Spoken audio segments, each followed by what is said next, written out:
Cool.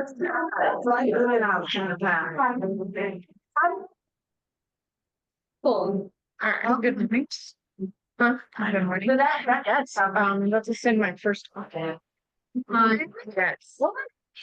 It's a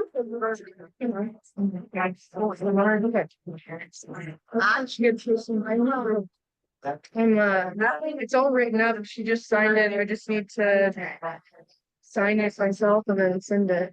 So I'm excited. I really hope we get it. It just went up the day before and they already got like two offers. So when do you have to have it in by? What, Fridays at 1. Oh, that's nice. Okay. Oh, so you have time to do it. Yes. Yeah. I was like, what are you waiting for? But you have time. Well, it's awesome.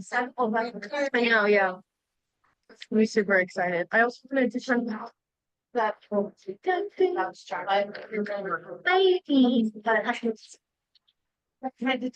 Oh man, I think she's doing it really fun. I'm I mean,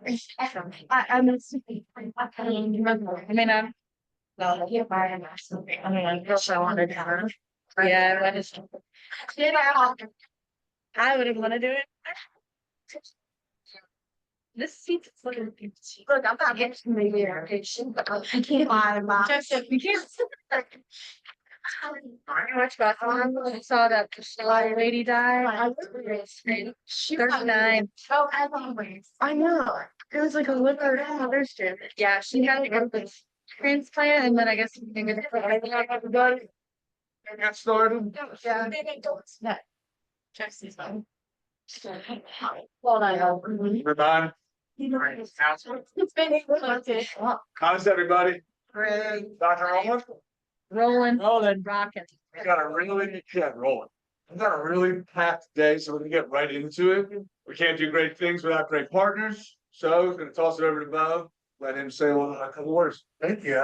Very excited to be here. I'm Bo Robertson from Holiday Ingram.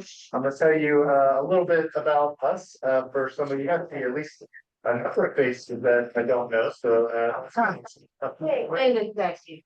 Once if you can hear me.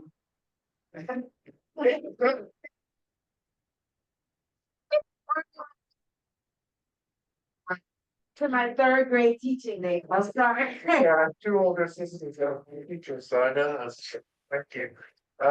Well, Holiday Ingram, our main office here in the Low Country is up in the next part of Somerville. It's right on the I-26 exit, so it really isn't as far as a lot of people think it is. You can get there pretty quick. It's a beautiful office. We also have the ability to close in Mount Pleasant. We have a location in the Serendipity Labs building, right on the water at the foot of the bridge. So if you have Mount Pleasant, James Island, even West Ashley clients, we can accommodate that as well. That's not a staffed location, not when sitting at that desk, but we can definitely accommodate signings. And in addition to lunch, which Jackie's arranged for us, it's being set up now. I did come bearing some other gifts. Since there are so many of you guys that have not used me, anyone who's willing to give us a chance to work with a buyer of yours, work a contract for you, I will do that for absolutely no attorney fee. I'll waive my entire attorney fee, just to show you how we operate. And hopefully you want to send me more contracts after that. So that's about, I think, a $585 fee that you can, either use on that contract, or you can stick it in your pocket and tell me, hey, I'm gonna save this for a client that really needs it. Maybe you have a client in mind that is really, looking for that last penny on the table. So hopefully that'll get somebody to the table that maybe that wouldn't otherwise. But happy to do that for you. And like I said, I'm confident that we have an amazing team and you're going to want to send more contracts to us in the future if you give us a chance. So hoping some of you guys will take that up. If you ever need a question, something like that, if it's being handled by another attorney, I might have to give you that answer in a hypothetical, but happy to be a second resource for you guys. Most of the agents that use us have my cell phone number. We're available. And we really try to be a part of your team. So if you ever felt like your attorney was an antagonist in your story or not part of your team and on the same goal as getting this thing to closing, that is something we take a lot of pride in, that we want to come alongside you, get to know you, and be part of your team for any contract. So If that's something that would be helpful to you, please take advantage. Jackie, is right here. She's our business development rep. Yeah, go ahead. So many of the issues we have appear on the weekends when we're writing contracts. Are you or any of you available to provide advice on clauses during the weekend? Yeah, careful. It's not easy for me to take a phone call or email on the weekend. Now, obviously, the caveat that if I don't see it right away, it might not be the same response time. But I have no problem, you're saying, hey, this is the wording I'm thinking. Do you think this sounds good? That's way easier for me to shoot out an email, say, looks good to me, totally understand, rather than getting that contract later in the week and going, everybody's confused by this contract we signed and we got to unravel it. So we definitely, the attorneys at my office are all very available. And we want you to feel that kind of comfort to be able to call us, text us. Like I said, most of my agents have my cell phone and they'll send me texts and, that's the kind of relationship we want. So, definitely could be that for you to some degree. Well, Jackie set up some lunch. I think it was Olive Garden. So please enjoy that. I think she's gonna stick around for at least a little bit, but we'll leave some cards and some contact. If you guys have any questions, anything we can do for you, please let us know. I would like to mention though that we do have a couple upcoming events that you might be interested in. All of our events are typically free, but we do have one event that's coming that there is a fee involved of $75. It's a brand breakthrough workshop and that there's limited spaces for that. That's being presented by The Narrative. It's a social branding firm and that'll be an afternoon event in Somerville at the Lofts in downtown Nexton. Lunch will be provided, but it's a great way to learn about how to brand yourself. There's a lot of agents that have used The Narrative and their business has gone through the roof as a result of that, just learning about social branding. Like I said, spaces are limited for that, so I can send an email to you with the information for that. She can pass that around to the office. But that's going to be a really great event. We do have 2 March events. For newer agents, if you're interested in mock closing luncheon learn, we have that on March 6th in our office from 11 to 1. And that will be presented by Summer Reyes, who's one of our attorneys. That's really helpful to gain the confidence to go into closings, knowing how to look at that settlement statement, especially a lot of experienced agents have questions about the new NARS and everything. So she can help with that. Yes. Does she speak Spanish? No. I know. We are. And then the other thing we have is March 11th from 11 to 1 on Qualia. I don't know if any of you had the opportunity to use that software portal. It's really awesome. It's the safest way to communicate back and forth and to send your documents.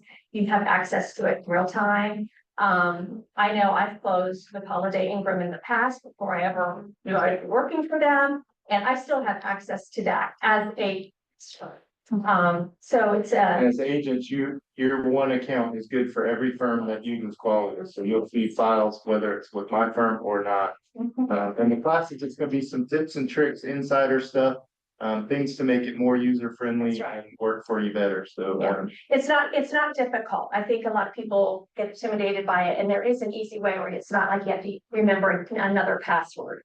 You can use a password that you already use for everything. So we'll give you the tips on that. So I'm gonna go make sure lunch is being set up properly. That's Thank you.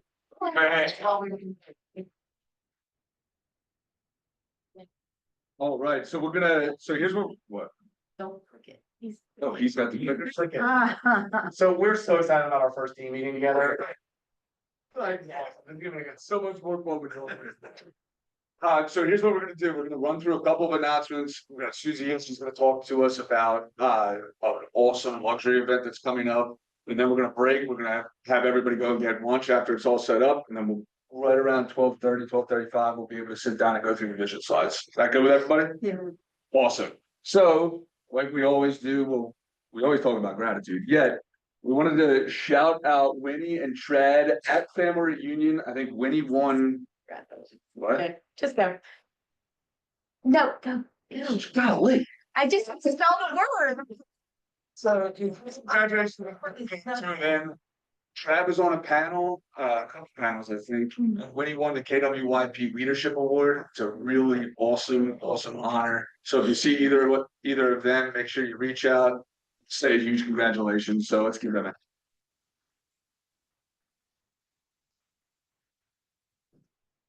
Susie, Let's see. let's talk about KW Luxury. What do you So say? the next one, do it. So the next one. Because I don't wanna forget, I'm gonna sidetrack a minute.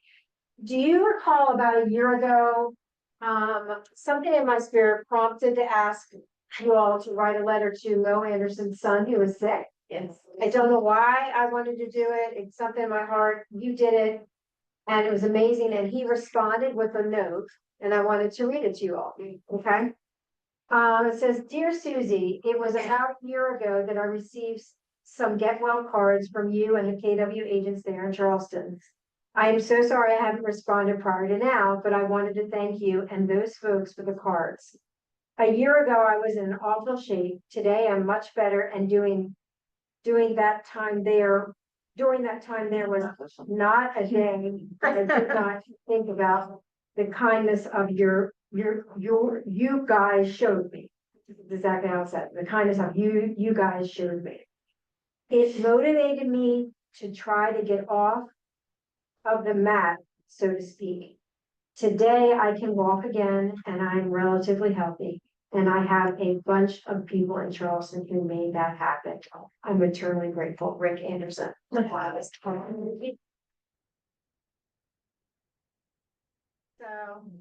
thrilled. So that's not really why they had me come up here today. So were you aware that in the year 2024, that Keller Williams as a whole sold $83.4 billion worth of luxury property, over $1 million, not just everything, just luxury. That's pretty amazing, isn't it? And transactions involving referrals back and forth to each other was 17.4 billion. And in KW, 22,000 did a transaction over 1 million. Wow. Pretty cool. Yeah. Pretty cool. So I wanted to share that with you. When you're in competition in a listing presentation and you meet a company that might be new to town, and they said they did $20 billion, that one company, and they only focus for, their market comes from New York and Florida, we can say we're international. And not only did we not do 20 billion, we did 83 billion as a company. And we don't focus just on New York and Florida, we focus on the entire world. Yeah, that's a hint, because there's a new company in town. I was listening to, and they always. All right, so we have some great resources to for luxury and luxury pro. So Luxury Pro is holding a luncheon event. It's really breakfast, but we used to call it luncheon. March 19th. At Rue de Jean downtown. We only have 10 spots left. There was 85 spots. It was gobbled up by luxury pro agents from around the country. What is a pro agent? A luxury pro agent is an earned in position. You have to, I think in our market center, it's 750,000. Or is it million now? County. There, that's where I was getting confused. Okay, so there you go. Either 750 or $1 million, you have to sell 3 in a 12-month period. And then if you do that, you can then become part of pro. It's $250 a month. It allows you to have access to Brady Sandall. Do you guys know who Brady is?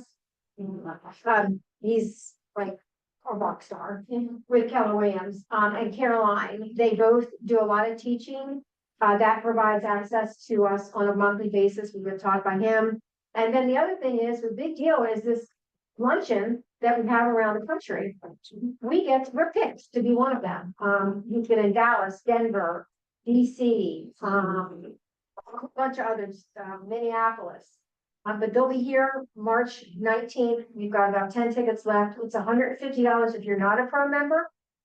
If you want to join pro and you qualify, then it'll be $250 going forward. But the best thing about this is that you've got agents coming from all around the country to collaborate with one another and learn from one another, and you're not competing with them.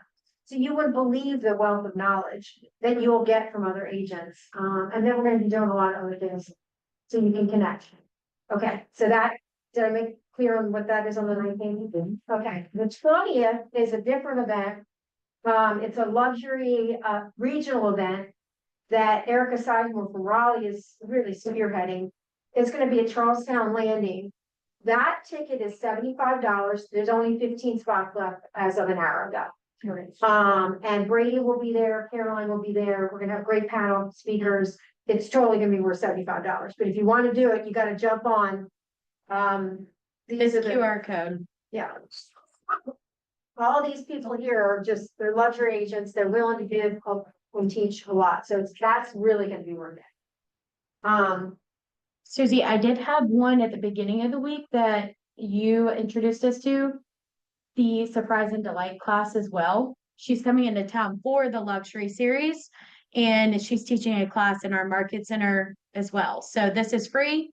QR code's here, but Surprise and Delight is it's fast track your business to achieve 99% repeat referral business through. And that's what's that called again? I'm videoing it for her. Surprise and Delight. Surprise and Delight. And it's gonna be Watson from Denver, who I met through Luxury Pro. Yes. March She's gonna see 17th. All of you here on March 17th. She's fabulous and you'll learn a lot. Awesome. So yes, we'll send all of these QR codes because there's gonna be a lot. We'll send them all out in the email, but that's March 17th to kick off the week. So If luxury is intimidating to you, you gotta start somewhere and just get around people who do it. Well, this is where you're gonna get there. I mean, my average price, I'm gonna back up, 2008. I had been selling since 1992. 2008, I sold my most expensive home. It was in actually 2006, Monk's Corner, and it was $335,000. $335,000. And so I said, you just gotta work towards it. You can do it. Yeah. I can do it, you can do it. My average price in 1991 was $89,000.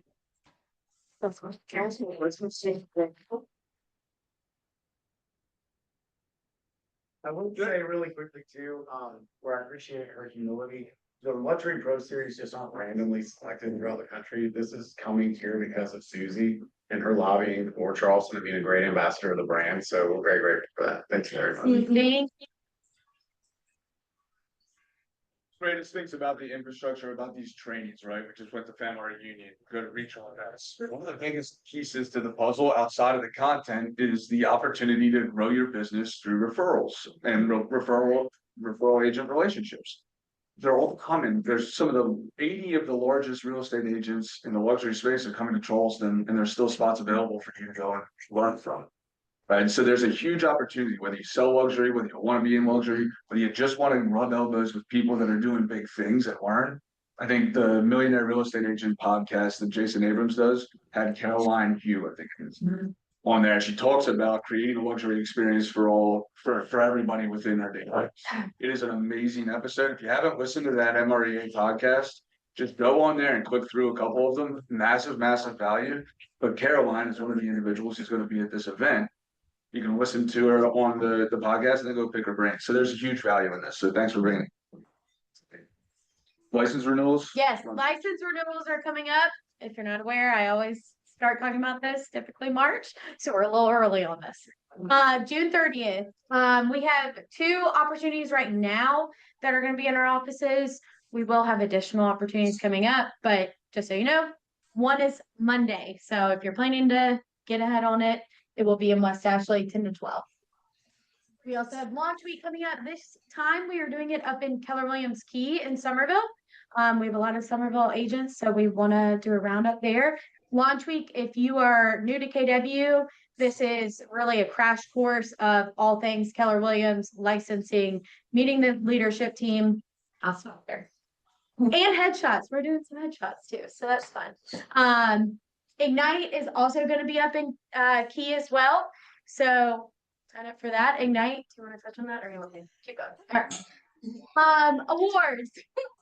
Our local awards brunch is going to be March 25th at the Park Circle Community Center. So mark your calendars for that. A lot of awards to bring out. Yes. March 28th, Bill Bird. I know I've seen it back there. This was requested again. So sign up for this. This is an awesome class. I know we had a good attendance for the last training, but we've had some people definitely request it. So thank you, Bill. That's a great class, by the way. Yeah. Do you know what percentage of homeowners have more than 50% equity in their home? 70%? 74%. So when a class like this makes sense to go to, with equity like that, equity positions like that, there's a lot of opportunities. For investment properties only. Oh, yeah, well, however, there are also. That 74% of homeowners have 50% or more, I think 34% of them have are just owned outright. Again, classes like this, I get that caveat, but classes like this. Properties as well. Yeah, that stat applies to investment properties as well, so huge opportunity. Thanks. On top of that, we also touch on capital gains tax, and how it affects the principal residents as well. Because a lot of those people with high equity, they exceed their IRS code 121 exemption. So, knowing about that's important. So one other thing too about the 121 code is that you basically, with the exemption, you have to live in your house for the last 5 years. We've just encountered some clients that have so much equity that they qualify for this, but they've not lived in their house yet for 2 years. So if they've been in the house 18 months and they want to sell and they have a massive gain, they're still gonna have capital gains tax. So we're gonna touch on all these kind of things that you're thing to talk about in clients. 100%. It's more arrows in the quiver, so I want stuff like that when we got. And then we also have internet leads. Brandon is with Chucktown up in Greenville, and he's actually taught it up there in the upstate, and Chucktown's bringing it down here. So that will be April 7th, 12 to 1 in West Ashley. All right, let's do quick lunch. So lunch is on the other side. Grab lunch, and then in 10 minutes, we'll sit back down and we'll start the vision slides. That's not human.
Yeah, it sounds like maybe that Friday, that's pretty me. lovely, yeah.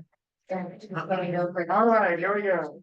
Somebody's like, no, I'm. Ready? Yeah. Take it away, Ben. All right. I think we're gonna talk about the vision slides. This is gonna be great. So why don't we talk about numbers? No, I'm sorry, Numbers, where it's at. numbers where it's at, they tell a story, right? They tell a story. So when we're able to start, today we're gonna talk about, a couple weeks ago, we talked about the quarterly statistics, Q4 statistics for Charleston. We're gonna see those for Q1 as well. We're gonna keep on having those conversations. Yet, we're gonna look today at a macro view and understand what's going on at a macro view in the US economy, or really the North American economy. And understand two things. We want to understand what the impact is to price stability as well as are people making money. And why do we care about those two things? Well, doesn't people have extra money to spend? Because that's going to dictate how many transactions we see from a population standpoint in the economy, right? So the more jobs there are, the more people that are making money, the better the economy is, the more people are gonna buy houses. Now, on this other side, if you see a particular direction going maybe toward a recession or in a different direction, what does that tell you? There's probably gonna be some opportunity for listings, for sellers, to help other people from an equity, all kinds of things. So we're gonna use these numbers to really articulate a story and then identify kind of the arbitrage opportunity for us as real estate advisors to be the best fiduciary for our clients. Does all that make sense? So you wanna say anything? Yeah, I mean, I think it's important too, is like, you know, a lot of times we'll hear, you know, I'm not a numbers person. So you don't really have that opportunity right now to have that mentality, like people are gonna turn to us to understand this. That doesn't mean you have to go through in great detail of every one of the slides, but it is super important that you're able to have the conversations with your clients and around all of these, so. And be able to look at it, I should say, both from a consumer standpoint as well as a real estate business person standpoint. And we're paid for three things as real estate agents. We're paid for knowledge, advice, and service. When you don't understand the numbers of the market and you're not the local market expert, how can you truly be a fiduciary in the advice that you're given? So understanding these numbers and then the impact to your clients' pocketbooks, let's call it, right? And to them personally, is such an amazing place to start. My coach always says to me, when you know the numbers, nobody can get anything over on. And there's a lot of talking heads out there, and there's a lot of things out there that maybe may not be 100% true from an information standpoint. These are non-biased, factual numbers that we can leverage so that we can have educated conversations and help remove some of the emotion that people are feeling in the home buying process. Does that make sense? So let's get right into it. So do you have the click? How do you, but it's not working. There you go. There you You want to do the data disclaimer thing? go. Yeah, none of this information is true. So. Buy everywhere. Exactly. So let's go through the numbers that drive the US real estate market, because again, and like Vince said, it's important to understand these at a national level, but also understand how they differ on a local level. Because they do differ in a couple different ways on a local. All right, so number of homes sold. 2024 turned out exactly like everybody thought it was gonna be. It's basically the same as 2023. The good news is you survived both of those 2 years. You've survived what's arguably the hardest time as it relates to available transactions. Right, and that's what we need to know. Now, what we do know is on a local level, we saw a little bit of an uptick, about 3% increase in the number of homes that sold year over year. So again, that's an example of the difference between the national market as well as the local. We also didn't see the 30% decrease that the nation saw. We only saw about a 15% decrease. So again, when people are hearing these things and they're coming in and they're like, oh my gosh, the sky's falling. You know, for instance, the latest numbers came out for January nationwide. January's numbers were down. Locally, they were not. So we just have to be able to. When I look at this, I just see a market regressing to the norm, regressing to the mean. Yeah. Right? That's all that's going on. It just so happened that for a darn decade, it was, right? And it was running real hard. Well, we're gonna get to another slide that shows the average appreciation. Does anybody know what's the average appreciation that you can expect in a real estate holding? 3 to 5. Historically, 3 to yeah, 5. about 4% they say historic, right? And does anybody know how far above that trend line we are right now? Over 5%. 9.9%, we'll see it on the next slide. But why does all that matter? Well, that's helping us understand the dynamic between supply and demand, right? Buyer wants and seller needs, as well as appreciating that, look, yeah, it's 4 million homes. Would anybody say over the last 3 years they've heard real estate agents say this is really hard? I'd say I hear that every day. Well, no, obviously, there's 2 million less homes sold. Right? So naturally, the market went from a speed-based market to a skill-based market. So how are you as a real estate agent adapting to add more skill into the transaction and appreciating that I'm going to compete, and we're going to talk about who you're competing with, but I'm going to have less opportunity from a buyer and seller transaction standpoint. Because there are 2 reasons that people buy and sell real estate. It's in the shift book. Where are they? Maybe we should. 2 reasons people buy and sell real estate. Personal reasons, positive market expectations. Was one of them removed in the last 3 years? Positive market expectations. So what's going to happen to a buyer or seller pool? It's going to reduce. So when we actually step back and we kind of remove emotion, we just look at what's going on and not make a judgment around it. We say, how come, or what's going on? Like, where's the opportunity here? Or why do I feel the way that I do? We can just look at these numbers and remove all the emotion. It's no longer a feel. Well, of course, there's 2 million homes less to transact every year to serve. And there's more real estate agents in the industry right now than ever before. Sounds good. Makes sense. Now, how do I adapt to that? How do I find the arbitrage opportunity? All right, so this just breaks it down, monthly, kind of what it did and what we've seen each year. The year's gonna start out with a little bit of less, and it's gonna end, the Q4 is gonna, where we're gonna see the increase in the numbers. So the reason we break that up is just kind of like the initial numbers came out in January. It was flatline year over year last year, a little bit down nationwide this year. It's not, it's not like, and we'll start to see that increase. The bottom line is, at the end of the day, there's a projected increase of 100,000 homes, 200,000 sites. Home prices, this goes back to what Vince was talking about. At the end of the day, I think this is the really important one that we talked a lot about in the local market update we did a couple weeks ago, is being able to understand the difference between a market and a moment. And I think that's where we get really hung up, is people are getting focused on the moment that they're currently in and not looking at what a real estate market looks like. It goes back to the adage that we've heard 1,000 times, is you don't wait to buy real estate, you buy real estate and wait.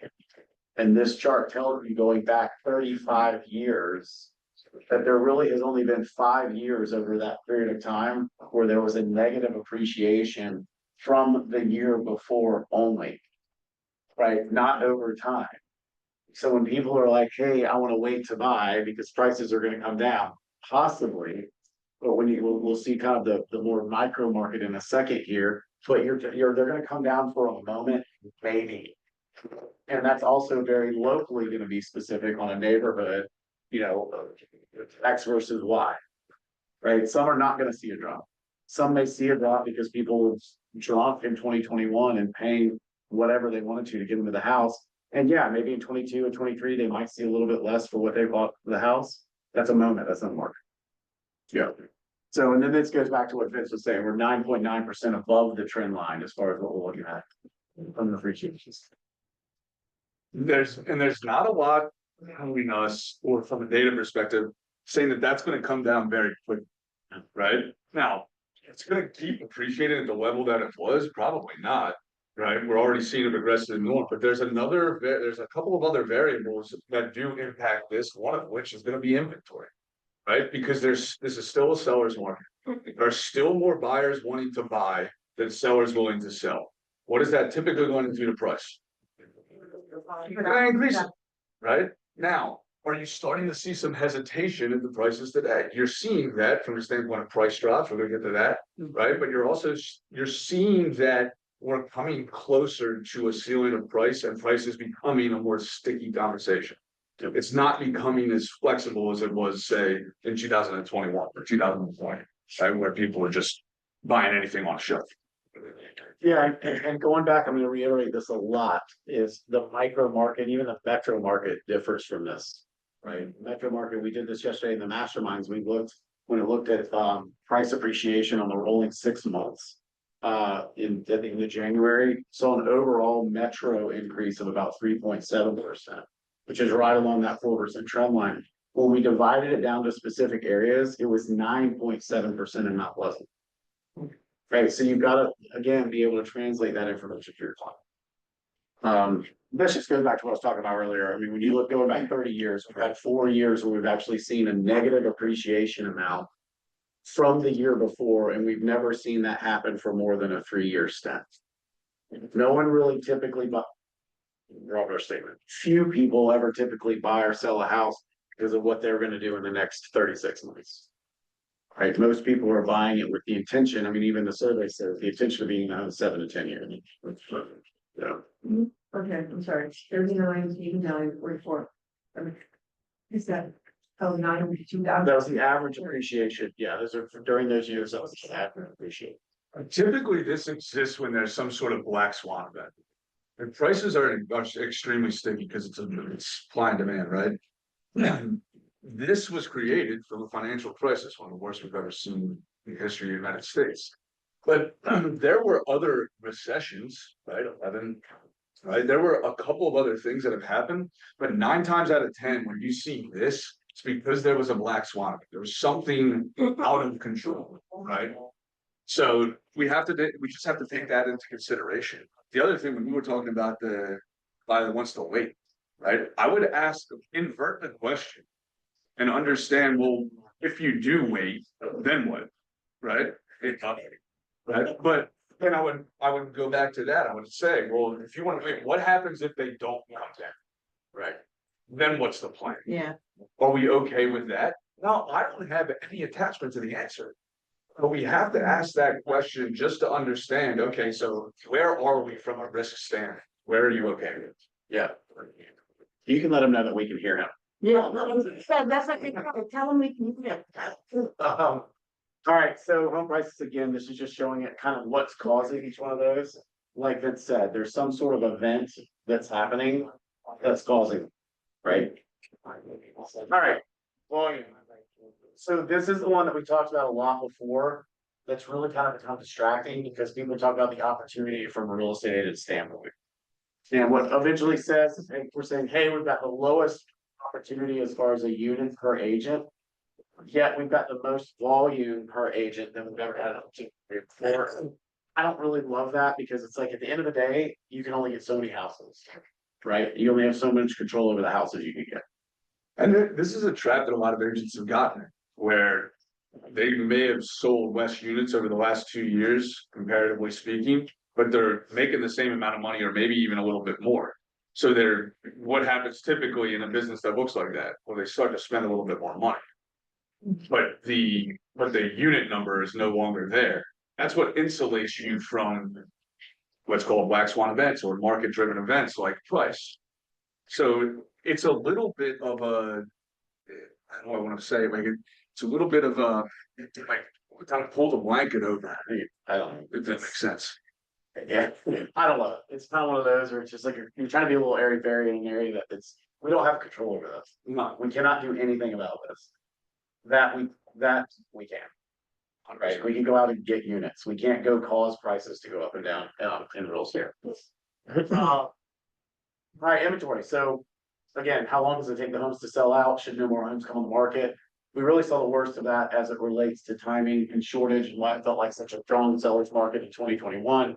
Which is why we saw the prices that we did, the chaos that we did. We talked about this a little bit yesterday. We've got 3 complaints on our desk right now that all have to do with some sort of mix up in the fact that people were just so trying to get the house sold that they weren't paying attention to things like inspection.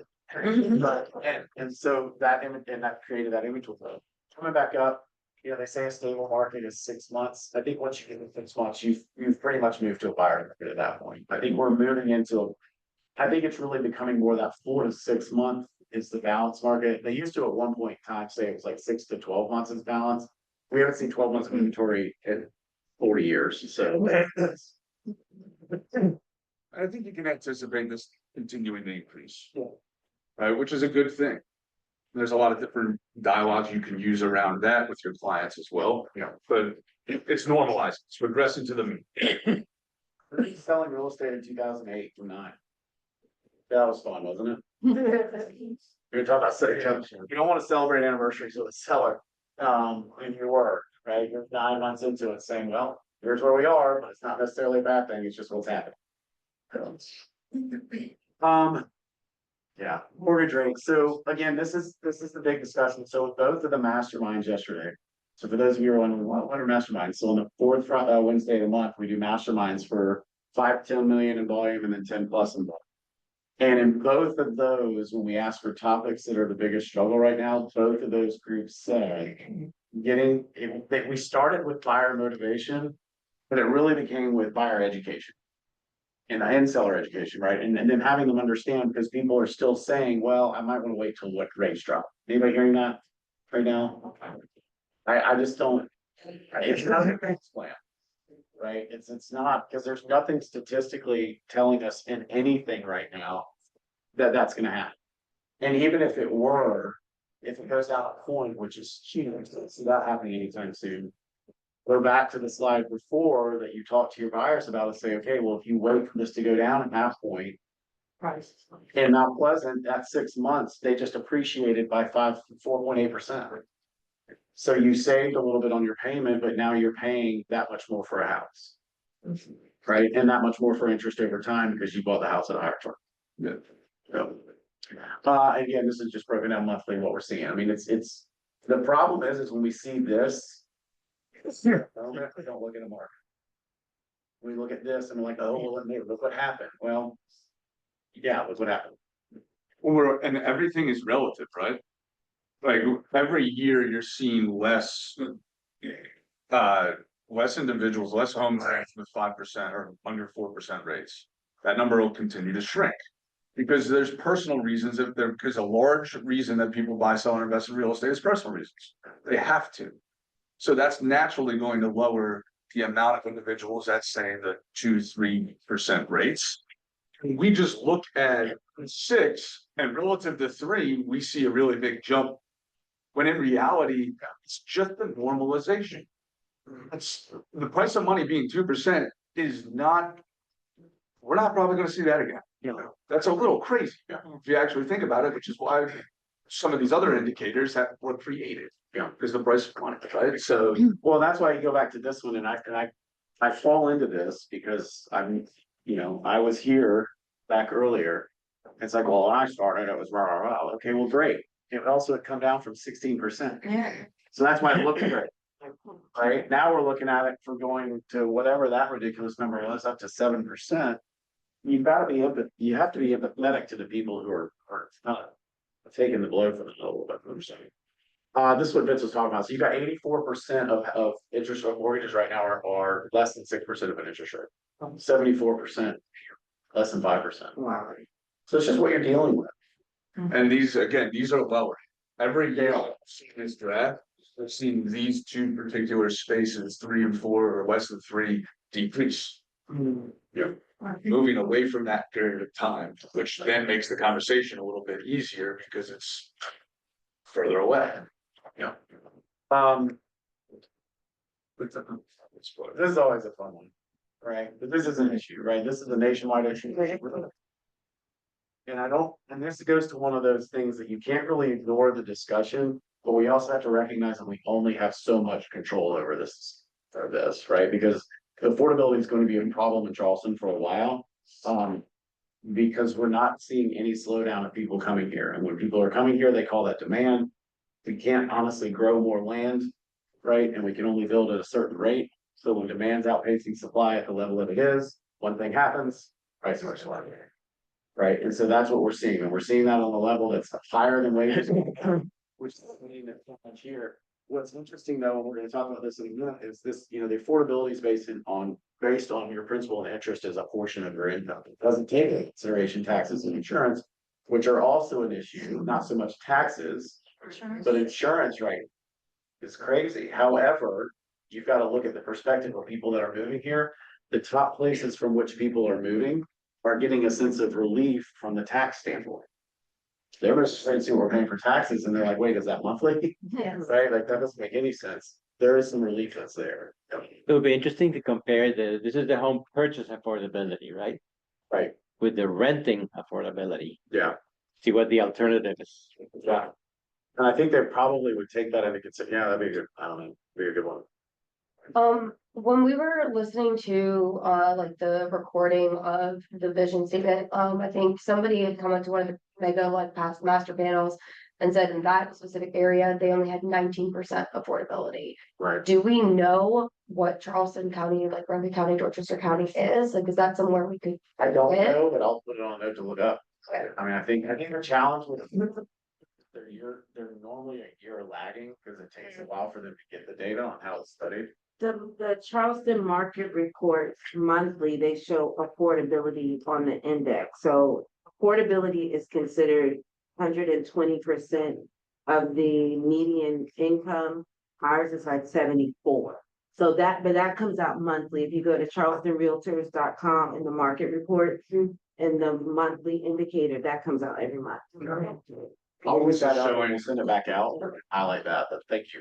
And what this is showing is 32% of their gross income is going to their principal and insurance, principal and interest. Right, so we want that number to be lower. Yeah. And if you look at, we ran these stats, I don't know, probably last year, we're looking at the affordability and say Mount Pleasant, the average household income in Mount Pleasant at the time that we looked at it was somewhere around 15 or something along those lines. But the average home price in Mount Pleasant was above 800. Well, do the math at a 6% rate. That far exceeds 32% of income. On a monthly basis going to just principal and insurance. Right, so affordability is absolutely a challenge. It's also why so many people stay in real estate. Like, I mean, this is something we said for years. I mean, that you, like people that want to go get a real job, the challenge if you do that locally, your home prices don't match your median incomes. If you get out, in order to go make the same that you would in a real job, you have to sell like 4 houses. So that's why we don't see the exodus on a local level that we do when these markets shift, is because it doesn't make sense logically for an agent to go get a real job as an as a true financial alternative. They can literally go make the same money by selling 4 houses. And understanding that and then appreciating that as real estate agents, we're to solve people's problems and make them feel good based on where they want to go and when they want to get there.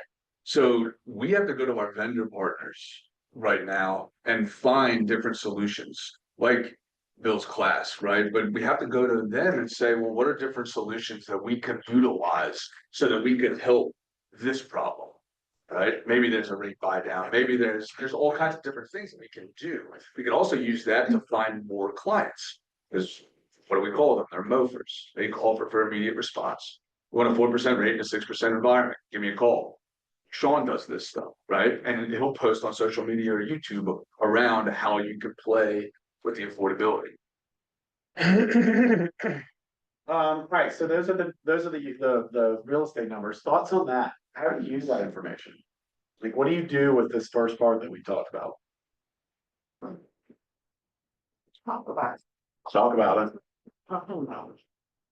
No. I think it's important for buyers or sellers to know that other people are in the same place that they are. Yeah. Like if 75% of people have a lower interest rate, you'd be like, great, if you sell your home, everybody else is gonna be in the same boat as you. It's a good one. Or if they have to sell their home, set the expectation that, they may want to put out a little bit to buy the interest rate down for the buyer, And we really tell them what it's for, not just closing costs, because that's what, I think every homeowner or new buyer should be coming to the table with something there, not just wanting everything. Yeah. I love what Camille just said, because it's basically, I mean, it's a perfect example of a script is stating the obvious in powerful ways. Right? Don't just put out there willing to pay closing costs, right? Market out there, willing to, interest rate buy down, partner with a lender that helps you market that. Yep. All right, so the next section's fun. Because in the next section, we really only normally talk about 1 through 4. We've dabbled into 5 the last couple of years. And then this year we've dabbled into more simply because it's the topic of the moment.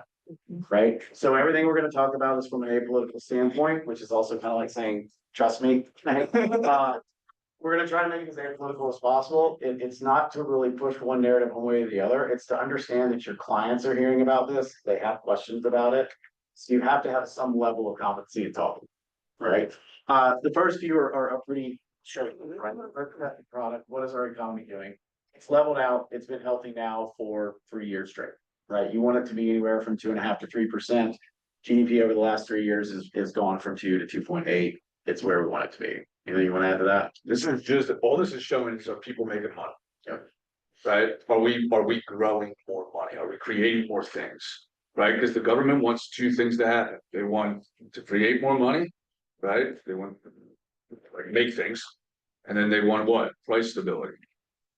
Right? And they have monetary policy, fiscal policy, and the levers within both of those to pull to impact those two things. Why does that matter to us?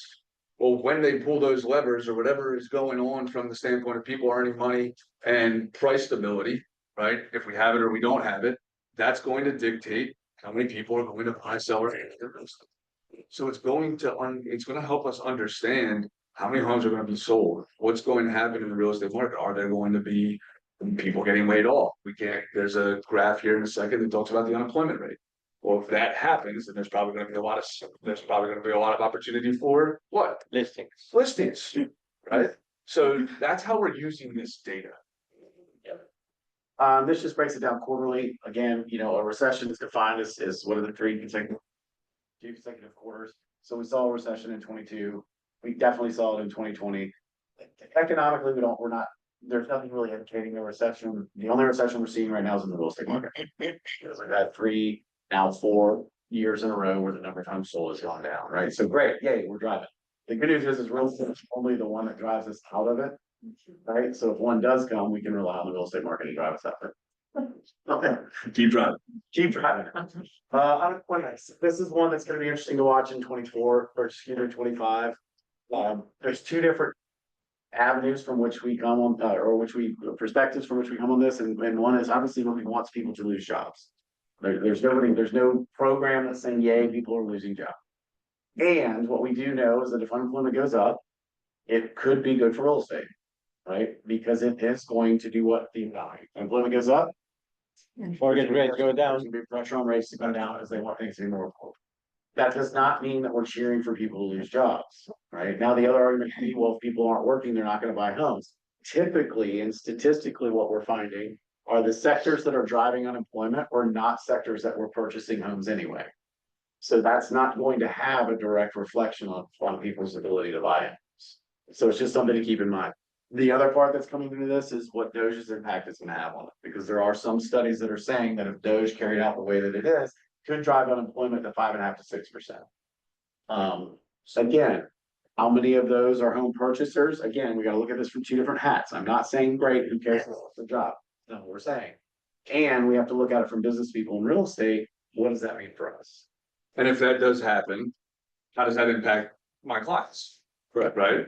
How do I then serve them based on what they want in this new environment? So I think it's something like 2.2 million jobs that would be cut, right? And again, we don't want people to lose their jobs. And we're just messengers. We're looking at the data and saying, well, if that happens, then now we're at 5.5% unemployment. Well, that's a different environment. Very different environment than rates. Now the rates get brought into the conversation. Are they going to go down? And we have to look really micro on this as well, because it in any places where we've had a jump in unemployment, we're not, again, going to Doge. It's going to be a different type of unemployment. You have 2.2 million jobs, all some people don't have. They're also not going to be in quite of a panic stricken role as they were, say, in COVID, because they're getting nice severances, right? So you don't know that this really people are gonna be like, okay, fine, but it's different though. It's not like a pandemic showed up overnight, right? And so we don't, my point is on that is you don't behave a different way, you just don't know what it's gonna look like. Right? Can I ask, how many federal, I mean, we don't have that many federal jobs, I mean, I can see they. We have a lot of states. No, I don't mean military. Oh, that's meaning the better. Of unemployment going up, it's a matter of them moving their home. And then that will affect everything. So that's what we kind of have to. So therein lies the point of, if that happens, then we have to be able to have the discussion. And again, this is why we have to compartmentalize the discussion. No one wants someone to lose their job. Right. And if that's something that's gonna happen, we need to be the person that they're dealing with, that's not going to continue to add undue stress to a situation that's always stressful. And that's why the people that are in this room, I'm more confident that they're the ones who are doing it. Versus the folks that I've seen that are just showing up to listings because they happen to be the first person that they ran into. They're gonna make this role even more, or this situation in life for them even more stressful. Well, let's appreciate that when we hear unemployment, or when we hear recession, we all, at least me, I go back to 08. Right? Many do. And unemployment's at 10%, whatever it is, right? However, the natural, I lost my train of thought. There's a It was actually something good. there's a big difference with 08. People have equity now. That's right. Thank you, Al. So very big difference. There's 4% of individuals of homeowners have more than 50% of equity. Right. So it's a very different environment, and we have a lot of different now options to help serve that individual that did get laid off potentially. Again, we're talking hypotheticals, but now there's options. Then there were no options. Yeah, So if you are in relationship or you keep in contact, hey, I know it's scary times right now, don't forget you have a valuable piece of property. Kit, would you like me to do an equity analysis for you so you can see what you have access to in the event something like this happens? I don't want to be seen as a real estate professional. You just want to be seen as somebody that opens doors. You want to be seen as a real estate advisor that helps people with their largest real estate asset or asset. Probably period. But provide options, because you know, you might not want to sell a house, maybe they get a HELOC and. That's right. yeah, we had that, yeah, we talked about that yesterday. There's a lot of people in the room who, I mean, probably spend just as much time talking people out of selling. As it would selling, because it could be the best thing for them. Okay, that, again, there's gonna be exceptions to every situation. Right. Sell it and It's- rent. Yeah. Take the equity out and rent for it. We just want to buy Security, yeah. Yeah. All right, but there are more options to do it. But Yes. In 08, there were no, here's your short sale. Right. Yeah, like good luck, Yeah. or just walk away. What are we gonna do? But in this particular environment, it's so dramatically different that having conversations on a quarterly, even more basis with our database to understand their financial situation or what they're doing with their home, real estate related goals every year is so much more important now because there's options. But don't let it get to a point where they don't have an option. Right. Alright, this just basically says the same thing, I'm cranking over there. Personal savings, we're not spending a ton of time on this, however, this is a challenge because not only is affordability at all-time high, savings at an all-time low. Which basically. Credit utilization's at a whole time high too. Say that again? Credit and the student loan. So. Correct, so that's and so it's a, quite frankly, a broad brush statement, a little bit check on the culture in which we live too. It's like, where are we living right now? Where are we spending our money? You know, again, understanding that when you have continued strong appreciation like we have right now, you need to look at a different perspective as part of what you're doing when you're investing in real estate is part of the savings. Right, it is part of the savings that you can be looking at that way. Inflation, again, you know, this is, you know, it's been following GDP kind of as it should, right? So inflation basically here, fairly healthy level, a little lower than it typically wants to be, around the 2.5%. You know, one of the things that people are talking about, we're gonna get into this shortly, is kind of what the effect that the potential tariffs are gonna have, or current tariffs are gonna have. So far, most experts are saying that they're not predicting, even if all the tariffs were to move forward as had been announced, they're not seeing this adjusting inflation much higher than 2.6, 2.8%. So you're talking about a 0.5% increase that could happen, and this is from non-biased. I mean, these are not the government telling me this, or Fox News or CNN, right? This is like, who's looking at it saying, listen, if this were to happen based on what history's done before, this would what could look like. So, you know, again, not a huge story here, other than stabilization on it for now. For now, and again, all those other, like unemployment's gonna impact this. There's other things that are gonna impact this, but this is a relatively stable environment, which where the Fed likes to see the rates. Did you have any discussions about the perceived inflation? Because if people say 2.5%, whatever, but I feel that every time something comes up, it comes up 15% or 20%. Yeah, when you break down they did this last year. I wish they did it again this year. When you break down by industry, like insurance is a huge one. Like it was way above 15%. Groceries, lumber. The last 3 years, we're gonna talk about that probably, but on a new home standpoint, lumber over the last 5 years, I think has increased by 50%. Right?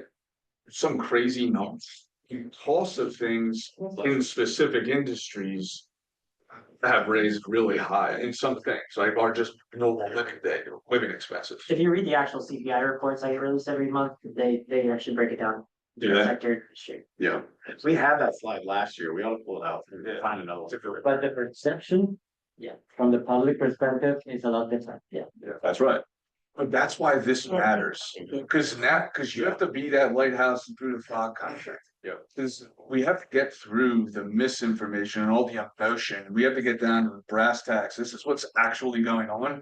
And based off of this, we can anticipate this particular direction. And be where people are getting the bad information. You know, just be the other media. Yeah. If they're on social media, you can type up something, people believe whatever, be the opposite. Yeah. Cause I gotta tell you, almost every conversation that I've had with people that maybe own here or thinking about buying here, you know, just in my calls, how's business? Business is ecstatic, like and every single time they go, really? Yeah. It's a shock to them. Well, and also going back to the inflation thing is where the inflation has gone down, understand that's still a year-over-year increase.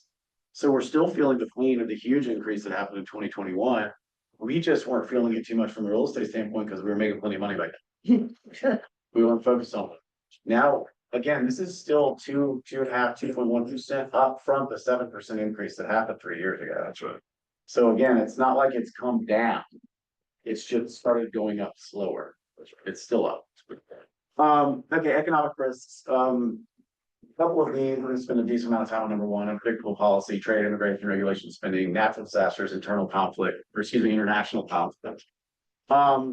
Things that actually matter in real estate are gonna be the price of it, the cost of money, and employment. So these are going to drive these three factors, and we just have to have that discussion and understand that.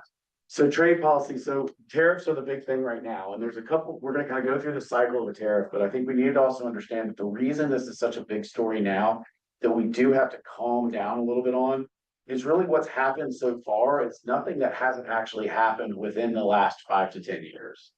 The message on how it was delivered is what is the challenge right now.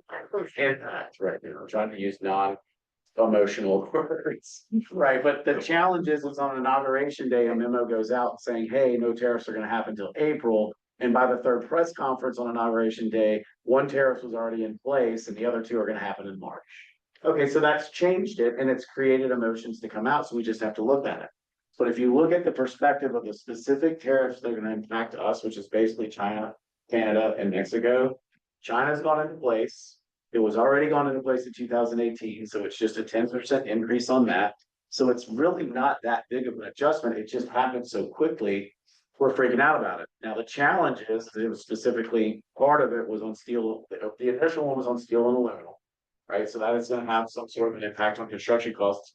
And then the next part was a blanket one, right? So that's the other, there's the specific targeted and blanket tariffs. So we just have to understand right now, that's all we know that's happened. Now, next week, March 4th, I think is the date where they're talking about either Mexico or Canada. We don't know if it's positioning, we don't know if it happens. We also need to understand that if a tariff is put on Canada, it is gonna have an impact on construction costs. Because that is gonna impact lumber. And so we just have to see what that is, and we have to be able to have that conversation. On the positive side, if lumber goes up, new construction is gonna go up, so the resales are easier to sell. That's right. Yeah, true. And builders are driven by one number and one number alone, profit. And so when they see that happening, what we're gonna see, which we've already seen, is they're going to get everything off of their balance sheet as quickly as they can. They also have a challenge right now as we all navigate this group project for cheap eggs with labor. Yes. And so there's a lot, yeah. which will help resale. Yeah. So tariffs. Here's how it works. You walk through this? Okay. All right, so country A levies a tariff on foreign goods from country B. Right, again, different reasons for this, create revenue, protect new industries, protect established industries, national security, and then political leverage. Political leverage. Right, okay, so we've seen kind of the gamut on all of these. So this happened, imported goods from country B become more expensive from country A. It's how a tax works, right? It's how a tax has always worked. Country B retaliates with tariffs. And then number 4, country A's exports become more expensive to country B. So now all of a sudden, what we've done, in whatever reason the motivation was, we've created a higher cost for the goods. That's just what's happening in the effort to produce more revenue. Importers, exporters, and consumers in both countries are impacted. I don't know that the suffer word right now, because you can't say both countries, because one of the motivations for tariffs are to bring that industry back domestically. So if that were to happen, I don't know that you could say that that particular industry suffered.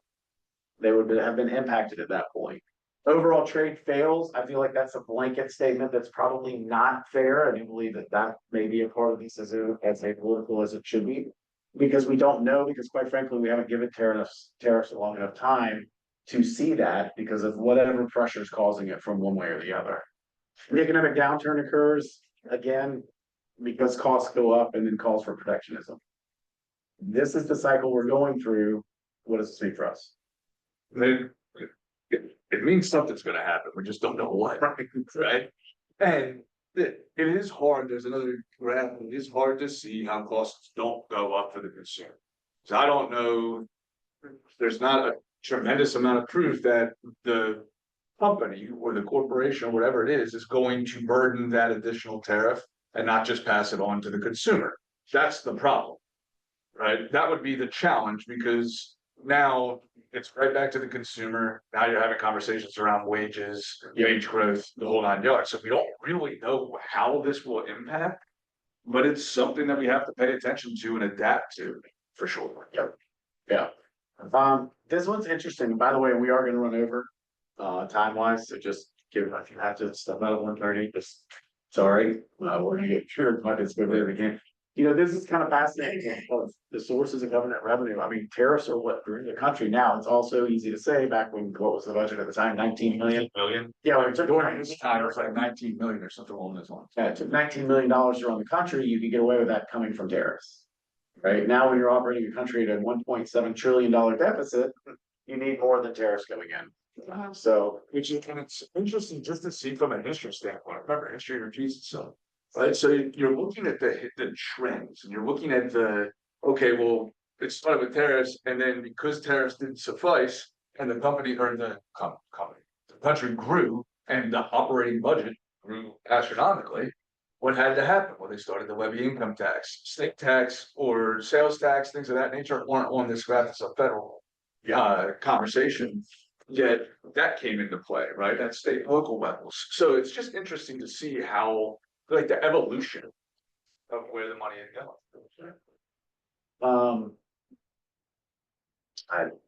you have a lot of opinions on this. I don't. I think this graph is starting to make a point. I don't think it runs relevant, to be honest with you. All right, questions about that? Go for it, you can say. No, I don't. No, I think the whole when tariffs come in, we don't know where that money's going. I mean, we all expect wages to go up, and that's not what's gonna happen, right? But and then the same thing happens, I should say, when tax cuts come in, we expect wages to go up. I think it doesn't happen. Correct. And that's one of the challenges with when you're looking at where is this all going? Again, not making a judgment one way or another, but when you're looking at what way can tariffs go? Are they going to increase costs? Are they not? Is it good? Is it bad? When you're looking at it, and then you look at, well, what have companies historically done with any additional cost that was kind of incurred, whether it's tariffs, whether it's Pass it on to the consumer. That's right. And during this time, they showed that for every $1 or 1% in wage growth, it was like 1 to 5 in profit growth or corporate profit growth versus wage growth. I think over the last 10 years, it was 60% increase for wage growth and 180% increase in corporate profits. I think that's what he's trying to show here.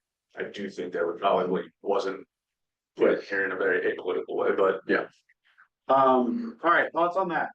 The economy, threats, And- impacts, Can't do much about it. nope, right, we understand what's happening and there we go. Like, and one of the things that we talked about, one of the challenges are policy, right? So one of the, and when we think about, they talked about Texas, and 25% of the construction industry workers in Texas are, I guess, undocumented. So if if those individuals are deported based on policy, and we don't know where this is going, and this is completely apolitical statement. If they are deported, that's 25% of jobs in the construction industry that now are vacant and that can't get filled at that same wage. Which has what impact on the construction industry and new homes? What happens to prices? Goes up. What happens to new home starts? If they're jeopardized, what happens to inventory? That's impacted, right? So the reason, again, this matters is because it's all connected. One policy, now all of a sudden, lumber's through the roof and nobody's building homes, right? It's like, well, how is that the case? Well, because there was this particular policy and these jobs have to get recreated or filled, and they're not gonna get filled at the rate that the corporation is paying for those jobs. That's the Something to talk challenge. about. That's the challenge too, because the impact on employment, actually, statistically, the deportation wouldn't have any impact on employment because they're not considered in the employment numbers if they're undocumented. But the argument then becomes to drive unemployment down because there are more available jobs. The challenge is those that are seeking employment are not going to take those jobs for the rates. It's a mismatch. Yeah, it's a mismatch, and then that drives the cycle back. I have a contract with True Homes and I did ask them about, and they're keeping their rate what the contract was. So if anybody wants to sell something, because I know a lot of builders don't do that, that's really nice to know. That's good. All right. US events, we're gonna talk now about the real estate market. We're gonna fly through these pretty quickly because a lot of it has not changed. Right, a lot of it's the same story that we talked about is what the consumers are saying. So sides per agent, we talked about, right? We're at the lowest sides per agent now that we've seen in history. So this is why we're feeling pain. For those of you that are in it. Now, the reason that most of us are feeling pain is we keep looking back to here. Right, a lot of you that got in around here, you're like, man, it's not that big of a deal. Right? So you just gotta be careful what your perspective is, because I will tell you right now that there are a lot, I don't know if I'd say majority, but it's pretty close to the majority of agents that are producing that are having their best years ever. Right? So the possibility is there, we just have to recognize it. Volume per agent, we talked about this, fourth highest that it's been, or in the top 5. Yeah. But again, that's a difficult argument to have when it's still just as hard to get the units. Yes. What are sides? Size, like a unit, so you gotta, yeah, it's a transaction, so you gotta buy side and a side. Oh, okay. So I just, every real estate transaction is 2 sides. okay, yeah, that makes sense. I just didn't. Right. So additional on this, the impact for business, the TCPA update, we had a little bit of a scare back in January because out of nowhere. For us, I should say, for a lot of real estate, there was a new TCPA law that was gonna be forced into. In January 27th. January 27th, where it was going to have permission for basically any and all communication. It would have created an issue. They did stave that now. You wanna talk a little bit about this? This is a big deal though. And so it's something that we should know is coming. They don't, most likely, some variation of this particular policy will pass at one point. So something to think about is, how does this impact me? It means that 1-to-1, any consent to send anybody any telemarketing information or any sales data. So if I have an old database of a bunch of Zillow leads, and it's from 10 years ago, or it's from 3 years ago, it could be from yesterday, honestly, it doesn't matter. And I call those, and I mass market to those particular leads, I've just violated this particular. Define mass market. How do you define I mass mean, I don't market? know, that's the problem. Is it calling? Is it emailing? Is it texting? Is They would argue that it's already. direct mail? They would argue, yeah, they'd argue it's all, Yeah. right? Yes, one of the reasons it was paused is because there are a lot of gray areas on it. And Yeah, you have, again. trying not to speak politically, you do have a Department of Justice who doesn't like our industry. Right, and they've been coming after us, and we do have, like it or not, we do have a little bit more of an ally in this administration as it relates to that battle. Just don't know that battle, right? I mean, so I think that is one of the reasons this was paused too, is because there's just a lot that's happening to the business industry that's not being taken into consideration by a lot of these rules, particularly by the Department of Justice. Listings with price drops. So we talked about this a couple of weeks ago. You may remember, like right now, I'm saying nationwide in January, 31% of listings had a price drop. Do you remember what that stat was for homes that closed Q4 last year in Charleston? 45%. Right, 45% of listings are having price drops. So we Yeah, knew that's that. in Charlotte yesterday, the day before, and it was right around 43-45%. Now, I want to draw your attention to one thing, so, and I always thought this was interesting, so if you look at listings with a price drop, plus, and you also look at new listings coming on, right? Typically, January is what's creating the floor over the last 3 years, so if you look at January 2025, we're at 31% of listings at a price drop. If you look at January 24, 24%, look at January 23, 9%. So over the last 3 years, it's consistently going up, but January historically is the floor. So we can expect 31% to be the floor. Like if you look at 24%, which look at 9% was the floor through the rest of the year. So what does that tell us? Well, get ready for more overpriced listings, right? And now what happens to, in our particular market, if you have a price drop on listings that have a price drop, how many more days do they sit on the market than those that are 70 something like It goes from 7 to 78. 7 to Literally 78? takes 11 times as long to sell your house if you have to have a price drop. Now, Seller that's that knows 3 it. mortgages. That's almost 3 mortgage payments. Trash back in here. That's almost 3 mortgage payments. So how are we having a conversation around holding the house? Like, there's a lot of other pieces to the puzzle when we overprice a home that have to be discussed. So you can use this data, right, in your listing presentation to set the right standard and expectation around price. And I think to Vince's point, the important message you have to have out of there is this isn't a experiment. Like that's the thing, that's what I don't like, that's why I'm careful about looking at these statistics like on an island. Cause like in Charleston, you're saying, well, 45%, if I have to price reduce, that's what everybody's doing. No, there are consequences to these 45%. Right? It doesn't have to happen. And oh, by the way, now I know the difference between if you had to have a price reduction and you didn't on your price to your original list price. 93. Goes from 100 Goes from 100 to 93.7. That's a big difference. In 7 out of the 8 brackets, you're getting 100% of list price if you price it correct. New listings, we talked about this. We've had a big jump in new listings coming on the market. We looked at this yesterday citywide, or like on a Setcher level, and throughout, that's what we saw. So again, you can see the floor, right? At 406, you look at January 325, January 2023, whatever that number says, 301, right? So then you can see historically the floor that is January. January sets the floor for what we can anticipate moving forward through the rest of the year. Except as we get down. The season, December. seasonal drop. I'm sorry. November, December, the lowest. Yeah, November and December, the seasonality in price.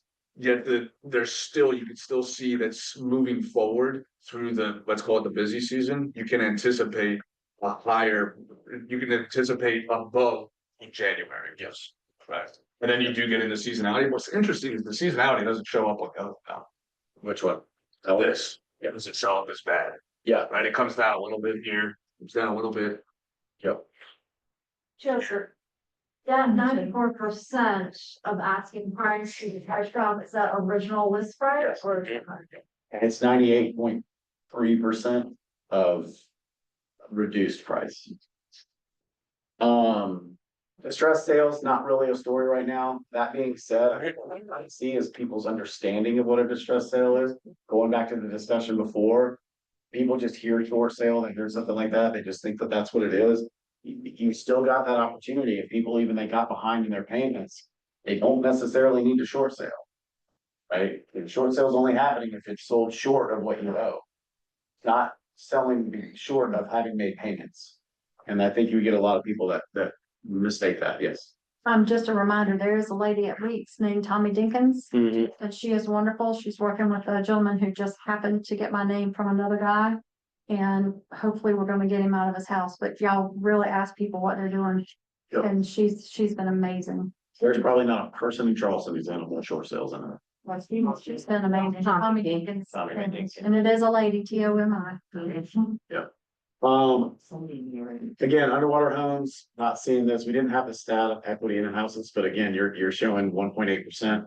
Of homes that are underwater, this kind of just proves what I was talking. So you're not seeing, like, distressed sales, you're not seeing much, it's 1 to 2% of the market, so now if that's your business, then yeah. I think you'll start seeing more of the people who bought in the last 2 years of finance 100%. Yeah, I think there's an opportunity. That's right. Some. But I don't see it getting to be over 5% of the market though. Yeah. Right now in the short term, right? So it's still a relatively small, because the economy is still good. Yeah. Credit conditions, again, not much of a story here. I would have loved to see what it looked back about another 3 years here to see how much of that, is that green or yellow? Green. Red. I know that's right. Between the two, right? You know, which Confusion and the rest of it. Oh, but I would love to see the loose. You know, 03 and 04, it was Lucy It's Goody. like, there's no chart on there, they're just like, it's all here, what's your dog's name? Which is, by the way, what created a 78. New home starts, seeing some plateau here. Again, That's probably gonna go down. I would say, it's going down. One of the things we were talking about values yesterday, we specifically looked at it is. When you're pricing a home, we are seeing a tale of two markets in new construction neighborhoods of prices. If you look at Destin over in 2024, the median sales price went for pre-owned homes went from 470 to 525. The median price for new construction went the opposite direction. So interesting, we have a listing in Nexton. We reduced the price because we're getting activity. The builder reduced their mall prices the day after. Listen, when Alan Donald's a listing agent in your neighborhood. It's Cynthia, not me. New home sales, again. They wanna sell. Repeat that, because We can look up the exact numbers at the break, but I know the pre-sale homes went from a median of 470 to 525 over 2024.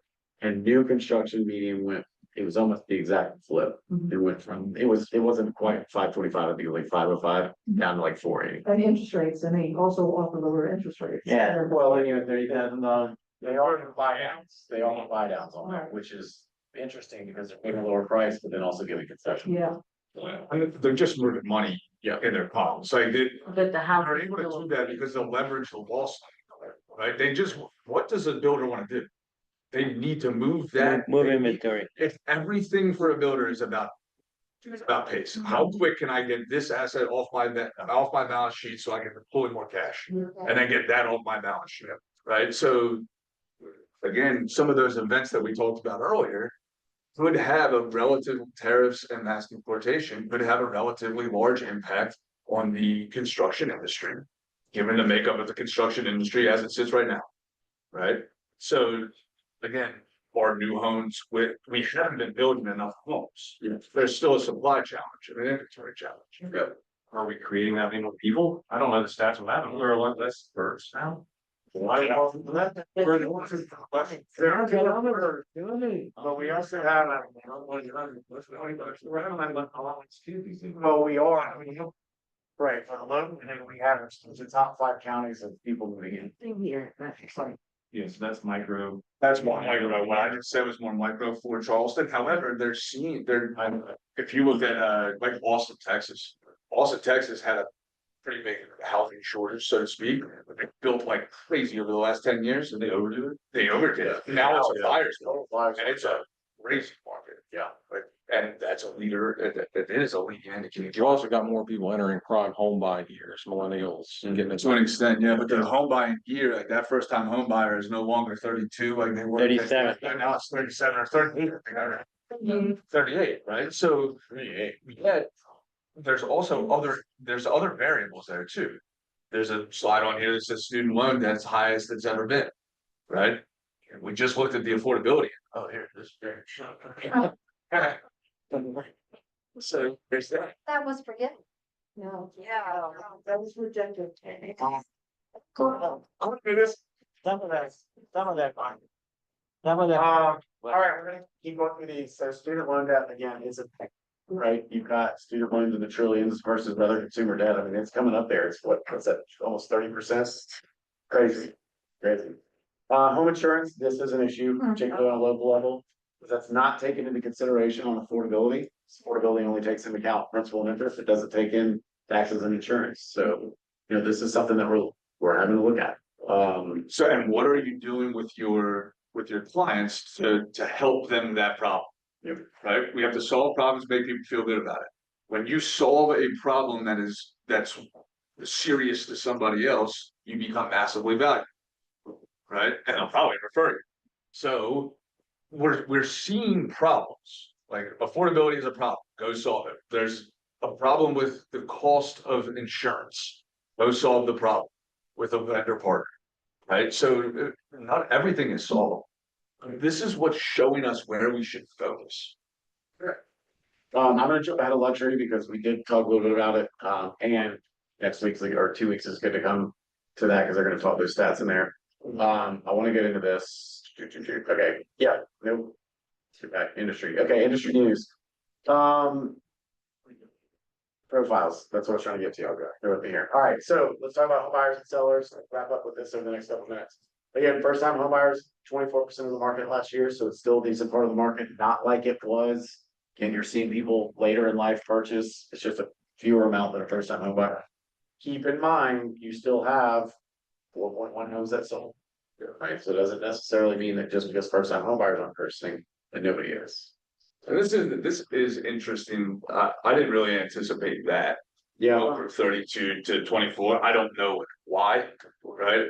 But it is probably, yeah, that's right, probably affordability. They think they can afford. That's right. Which is the conversation with which is a. Well, and that North Port, I think one of the things that they talk about with first time home buyers, like I looked at them as a third of the market, but one of the things with first time home buyers, the first thing they do is what?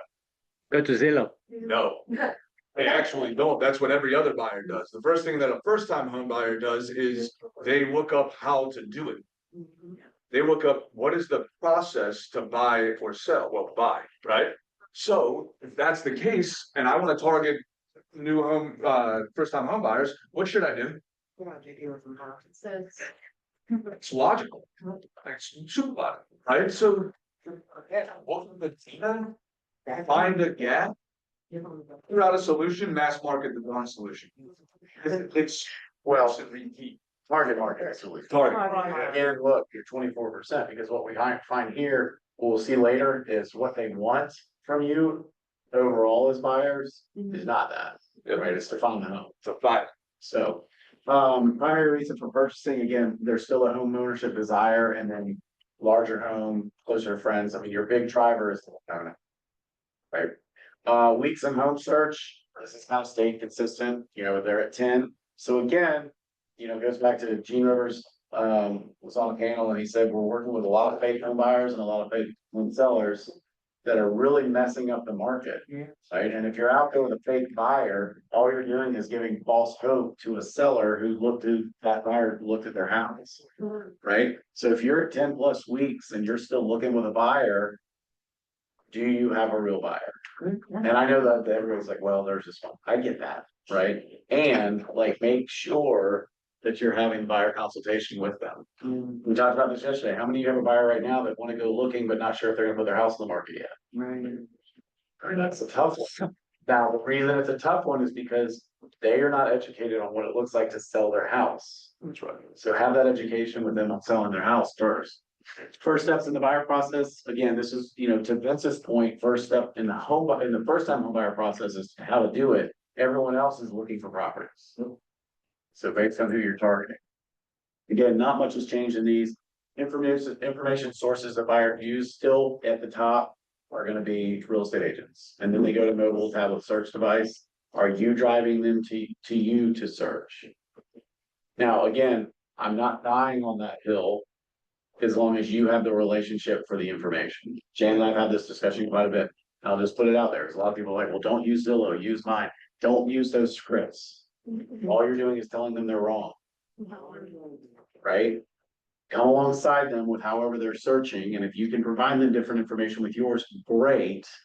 But still come alongside them. Don't battle this, because you're still dealing with 70% that are looking where they're looking. Right? Where the buyers found their home on the internet, this is a hard one too, because you don't know how much of that really is, they went to the internet versus they were set up on a search, because these are all drop down answers. Yet we do know that. Let's just assume these are relatively true, right? There's that caveat, right? A variable within the statistic. But if it's 29% that use the real estate agent to find the home, if you go back 2 slides, just. What was the one that said what do they want? They want them to find a home for them. Yeah, that's coming up, I think. No, I don't know. Go back. Sorry, that's not fine. I don't know. I think you're thinking, agent, Right there. right there. Yeah, where buyers found the home they purchased, real estate agent, that's 29. Right. But my point, what the consumer said they wanted was for the real estate agent to help them find a home. right, That's what I'm getting at. So only if, yeah, I'm trying to find, I can't. Okay, thank Yes, you're welcome. you. Information sources buyers use, no, that's not in here. I don't know where to, I think we're thinking if we saw it and we didn't. I saw it, I saw it. Okay, thank you. It's still not. All right, value website features, same thing, they wanna know about the property, they wanna see photos, they wanna see, I mean, this is what they're finding very useful. Method of home purchase, that's, again, agent, broker, it's been going up. We're staying right about that mid to high 80%, close to 90. Previous owner is down, you know, it's that 7% mark, it's been hovering there, it jumped up a little bit in 2022 because everyone was still hungover from 21. Where you threw a sign in the yard and people flocked to your house. There you go, thanks. So again, they want you to help them find the right home, which by the way, I think some of you probably need to sit on this a little bit. Because you're seeing your value as more the home buying process. When they're seeing a lot of your value as being the home finding process. Particularly with the younger generation. Because they have done their research on how they want to finance and what they want to do. They want you to open the door and come alongside them, which I think is just the perfect thing, perfect term to use, Joseph. Yeah. Thank you. Yeah, thank you. Every now and then, we've been talking for an hour and a half of it. My brother's purchasing a home up in Jersey, right? And he was talking to me the other day and he said, he was like, well, how do I find the homes? I feel like they're going off the market so fast. How do I find them? And he said, isn't that what Lori's supposed to do? Talking about his real estate agent, right? Where did he fall? This 49%. Go find me the home. I thought that's what you're supposed to be doing. Why, you're just telling me, like, talk to the lender. Or sending me to an app to go and look. If you want to save search, go, like, use this to your advantage. Yeah. Because most aren't. Right. Most real estate agents are not finding a home for the consumer. That's an easy differentiation. If I find a home for the consumer, they're gonna be happy because it's what they said they wanted.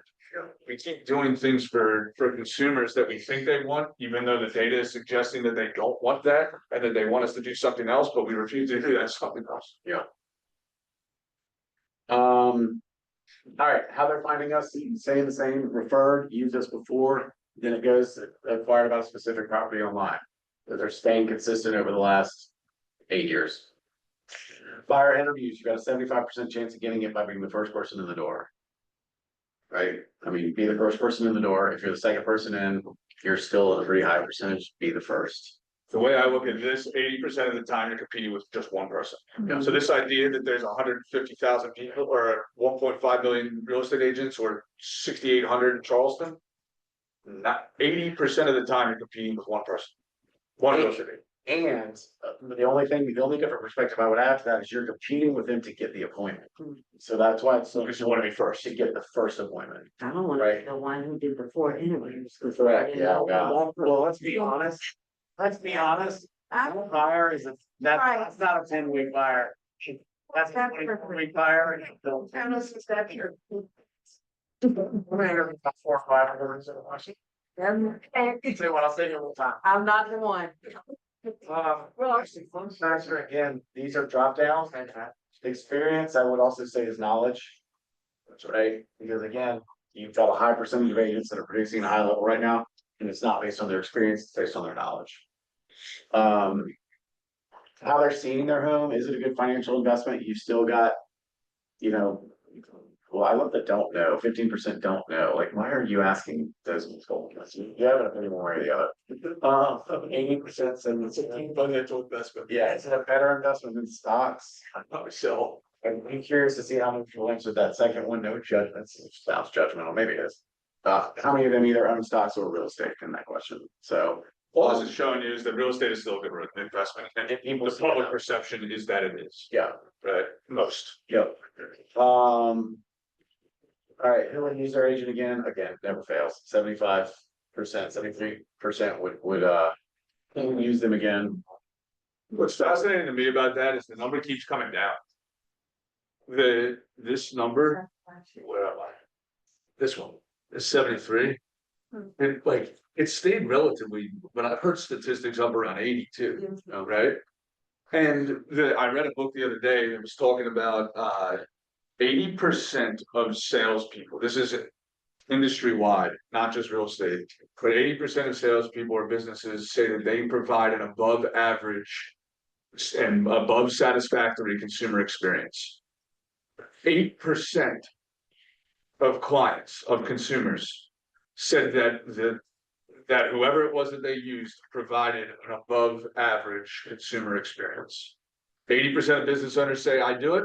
8% said that's what I think. 8. That is a crazy delta. Like that's They're the same people. and when you think about the amount of agents that are using it went to I think it was 29% of sellers use the same listing agent. Like 27 or Yeah, 27 or 29, something around there. And then you go to that 80 and 8. Why don't they use consumer experience? Something's broken, something's missing. We're not using the data that they're giving us saying we want this and providing that, providing other things. And yes, it's valuable and it's a great grant, but still a third of sellers are using the same real estate agent that they did previously to sell the house. Nobody should have a better experience or know what it's like to sell with that agent than that person. And they didn't use them. Yeah. 2/3 did. Buyer seller satisfaction, again, between variance somewhat, you still got a high level set. I mean, you don't have really a big, this has stayed pretty consistent. Yeah, I don't see this changing too much. How sellers found their agent, these are gonna be the same. Referred, used them before, went to a website. Seller interviews, higher, right? 81% chance of getting it by being the first person in the door.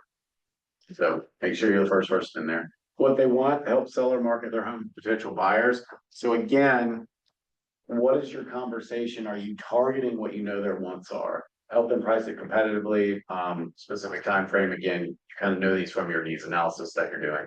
Same 72% would use you again.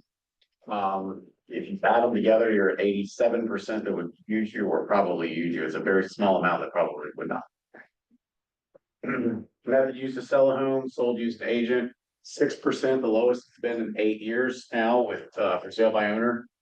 So something to keep in mind for those of you that are prospecting for sale. by owner. Why do you think that is? It's harder. It's harder. I think people, I mean, they're just. I think that's harder. There's a lot more to it. It's just like in 2020, 2021. Even then, it didn't really go up. Yeah, it did. 2022 it did. Right, but that was on the tail end of a crazy market. So typically everything is in arrears, right? Like everybody's seeing how easy it is. In 06, they couldn't afford the agent. No. Oh yeah, that's the point. Yeah, I was, that's Probably. That's what, and that wasn't. Yeah, probably. Yeah. Incentives offered, 76% offered to attract buyers. This one doesn't apply locally because we did it, I mean, statistically, we know it's 51% actually offered or paid for incentives. Now, this is saying offered. So I don't know what the distinction is between, offered and actually correct. All right. I know we flew through the last part. Ran a little late. Sorry about that. Questions? Comments? Is this helpful? Ahas. Ahas. Great. All right, give us 3 ahas and we'll get you out of here. I'll give you one and give you guys a kudos. Use the data. I updated my listing presentation and I had a very hard conversation about price. And I was like, oh, they're gonna hate me. They're not gonna talk to me. I sent something to follow up. And the response was, thank you. You were very prepared. While that wasn't what we were expecting, we feel confident we can sell our house. It's a great testimony. And that has, thank you for the props, but that has everything to do with the fact that you took the information and used it, right? And if you hear anything today, hear that. We're gonna get these slides? Yeah, we'll share my. The other slides. The other slides are With more the- specific. yeah. The quarterly stats. Yeah. That was much better. Again. Or just single. Yeah. It was usable, low. It's usable and that, you know, that's what we said a couple weeks ago is you've got the macro, the metro and the micro. And a lot of your clients are coming in with a macro world view of it because of what they're hearing. So you kind of got to understand what they're hearing. Because even so, even the statistics on what buyers and sellers want, that's going to be on a micro level too based on your clients. So 2 more. Yes. Control the things you can. Yeah. Yeah. Go after the things you can control. That's a great one. Great one. One more.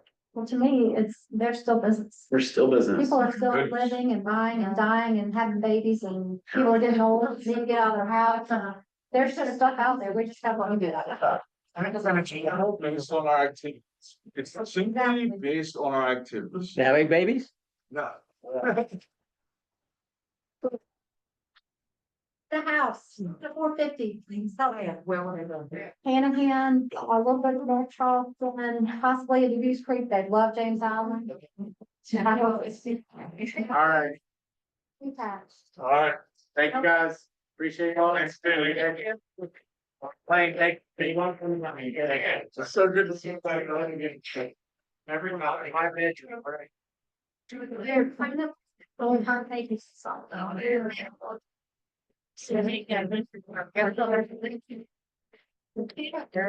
like, that's not